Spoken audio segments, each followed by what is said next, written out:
Regardez comment le Burkinabé était.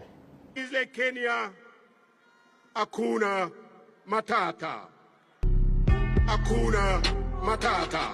Hakuna Matata. Matata. Vous comprenez bien me dire, il vient de dire que Kuna Matata. Kuna Matata. Qui veut dire qu'il n'y a pas de problème. Je voudrais lui répondre ce soir que Kuna Shida, Kuna Shida, Kuna Shida, qui veut dire qu'il y a problème. Si mon qui nous a été donné de voir ce matin nous convainc de dire the game is over. The game is over. Over. Over. The game is over. Over. Over. Over. Over. Over. Over. Over. Quelque part d'où je viens, là-bas on dit un coup KO.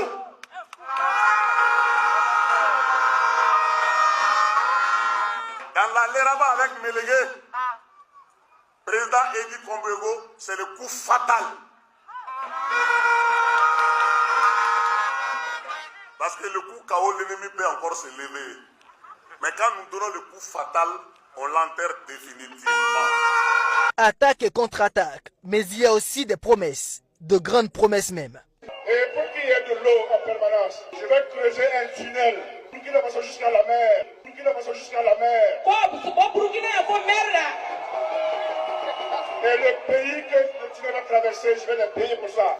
On dit, on va faire venir la mer et toutes ses richesses au Burkina Faso.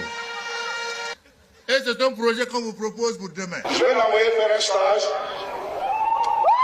en France, au canal du Midi, en Chine, au Grand Canal, au canal de Suez et au canal de Panama, pour qu'ils voient ces jeux et après ce qu'est un canal et comment on fait un canal. Certains ont déjà commencé à apprendre à nager en attendant l'eau du tunnel, pardon, du canal.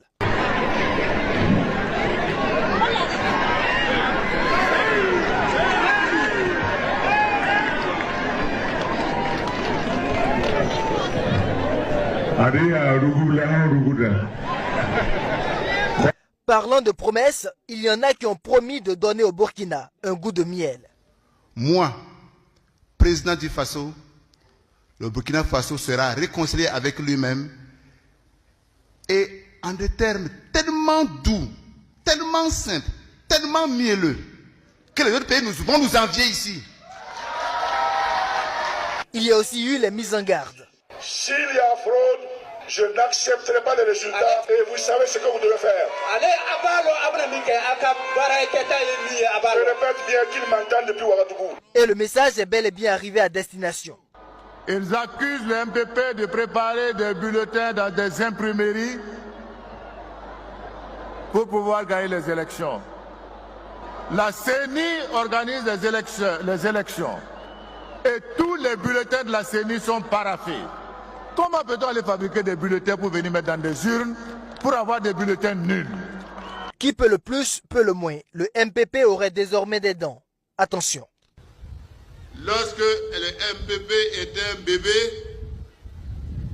nous avons brigué le pouvoir, nous sommes allés aux élections et nous les avons battus un coup KO.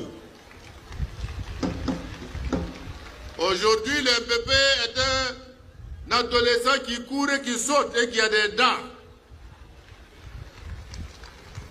Ce que nous avons fait hier, quand nous étions bébés, cette fois-ci, ça sera pire qu'avant. Mais le grand frère Roch aurait pu céder la place au petit frère Edi. Les deux ont fait leur marque dans la même grande famille politique, il faut le rappeler. Ah, parce qu'on les critique. C'est un grand frère pour moi. Mais quand un grand frère ne sait pas travailler, dites-lui tout simplement, descends calmement le petit frère. On a pleuré par moments, pleuré d'émotion certainement. Vous sollicitez votre vote afin que le CDP revienne au pouvoir. Puisque pendant 27 ans, bon, plus de 27 ans de règne de Blaise et même pouvoir du MPP, ça continue dans la même politique. Et cette politique, notre génération est née dedans. Donc on est né et les gens ont grandi avec une mentalité. Si tu ne connais pas quelqu'un, tu ne peux pas avoir accès à certains services. Ce qu'on appelle les deals. Tout le monde a évolué avec cet esprit de deal, de corruption, de tout. C'est dangereux. Mais c'est la politique qui a mené ça. Parce qu'il y a des entrepreneurs politiques, vous avez entendu parler de ça. Les jeunes qui se lèvent parce qu'ils savent parler, ils savent flatter. Et c'était quoi la politique? C'est quoi la politique en Afrique? Il faut dire la vérité. Quelqu'un qui a l'art de mentir, de tromper, de flatter. Vous voyez tous les vices. Si vous regroupez tous les vices, vous êtes un bon politicien. C'est la réalité. Nous, au village, quand on voit quelqu'un qui est un trompeur, il ne dit pas la vérité, on dit, lui, là, c'est un politicien. C'est comme ça on disait. Donc, il faut que cette mentalité change. Beaucoup ont changé. Beaucoup ont compris, ont changé et marchent avec nous. Maintenant, ceux qui veulent rester dans leur radicalisme politique ancienne, là, ils n'ont pas de place. Ça, on ne va pas se mentir. Sinon, qui ne faisait pas la politique au Burkina? Mais c'est le même peuple. Mais c'est parce qu'on a parlé, ils ont compris, et par les actions, ils voient, ils ont compris, que les gens commencent à changer de mentalité. Et nous voulons changer définitivement les mentalités pour que personne ne pense qu'il faut d'abord appartenir à tel parti pour bénéficier d'une route, il faut appartenir à tel parti pour avoir un forage. Non. Tout le monde au Burkina doit bénéficier des bienfaits de la nature du Burkina et du travail du gouvernement. Donc la politique, moi je disais que la manière de la faire, ça divise. Et ça donne des avantages particuliers à un groupe et l'autre groupe n'a pas d'avantage. Donc non, il faut qu'on arrête ça. Donc beaucoup ont changé, beaucoup. Il y en a qui sont dans des postes de responsabilité. On nous interpelle même que non, lui là il a milité dans tel parti. Je dis aux gens non, on n'est pas là pour diviser. On est là pour unir. Tant que la personne a compris et veut faire le travail comme on le veut, on le met. Comme il y en a aussi qu'on a responsabilisé à des postes, et 2 mois, 3 mois, vous avez vu qu'on les a cherchés. Parce que s'il vient et qu'il continue de vouloir faire la même chose qu'il faisait, on va te chercher et on va te punir. Donc c'est un changement de mentalité que nous voulons. Tous ceux qui changeront de mentalité sont les bienvenus dans le bateau. Mais si vous voulez continuer à fonctionner comme la politique ancienne, vous n'avez pas de place dans la révolution. Excellence, vous l'avez dit plus